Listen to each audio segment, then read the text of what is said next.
Yo, this is Scott Storch, and you're watching HIP-HOPWIRED.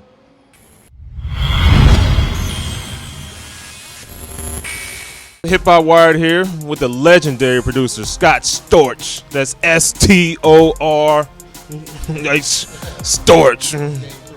Yeah, game throwback. What's going on? Good. It's a lovely day in LA, and it's a lovely day on the internet because you got the internet buzzing with the new Rick Ross, Chris Brown, Sorry joint.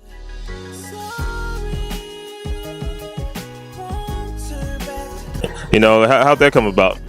Oh man, that record. Basically, I had sent Chris a bunch of records, like 4 or 5 records, and he sent back all of them cut, every single one, all smashes.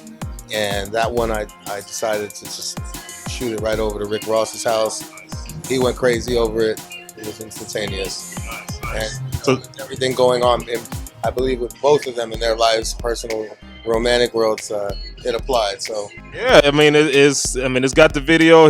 Rick Ross's relationship has been buzzing, and you got the soundtrack to that. To the whole Leah Galore breakup, the makeup, and Scott Storch beat is the soundtrack to that. Yes, sir. Yes, sir. It's a blessing when things come together like that. And it's definitely one of the pieces to the puzzle and the return of Scott Storch. Yeah, and it is the return of Scott Storch.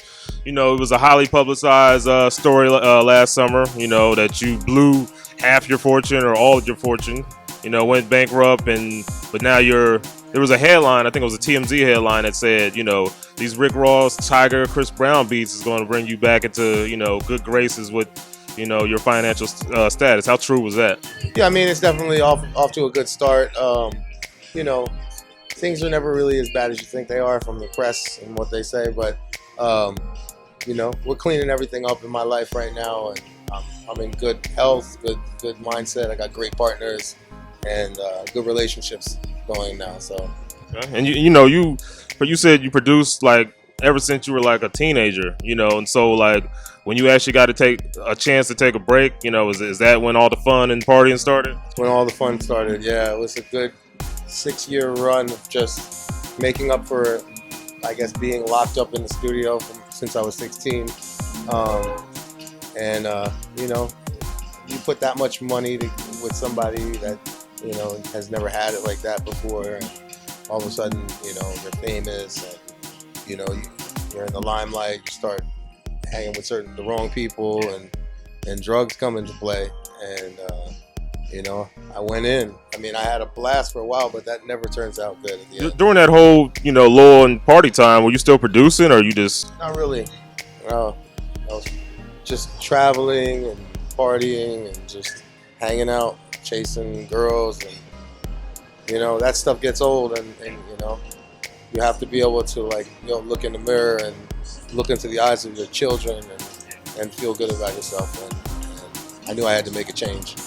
Yeah, and you work with so many producers. Damn near every A-list in the game. From Chris Brown to T.I., Busta, Dr.Dre, Christina Aguilera. Was there any during your period of partying? Was there any friendships that you might have ruined across the way? Any ones that you might have regret? I think most.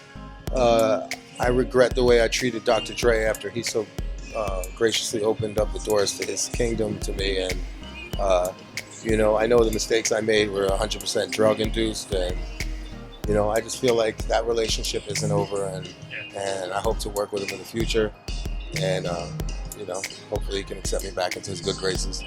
Dr. Dre is a pretty cool guy, and the Scott Storch sound and Dr. Dre sound, they're kind of synonymous, from the 2001 Chronic.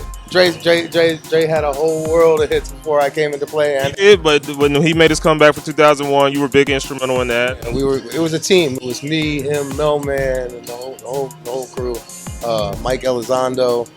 We created an amazing sound, man. And it's a blessing to be part of that. I hope to continue on that, What else you got grinding on? What you doing?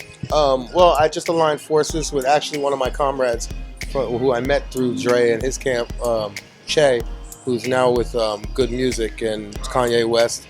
And he's sort of going to be taking the position as manager in managing my company, CCS, with my partners, Brad and Seth Cohen. And we feel like he's like the perfect person for the job, and Great dot connector. Yeah, I was, you know, I met with him just recently, and you know, the day I met with him, by the end of that day, that night, I was in the studio with Kanye, and you know, Oh, whoa. he's got some, he's definitely got some great ties, and he's well liked, and that's what you need. And you know, I mean, Kanye's album Swish, it's been long delayed. You know, I think he's looking for that missing link.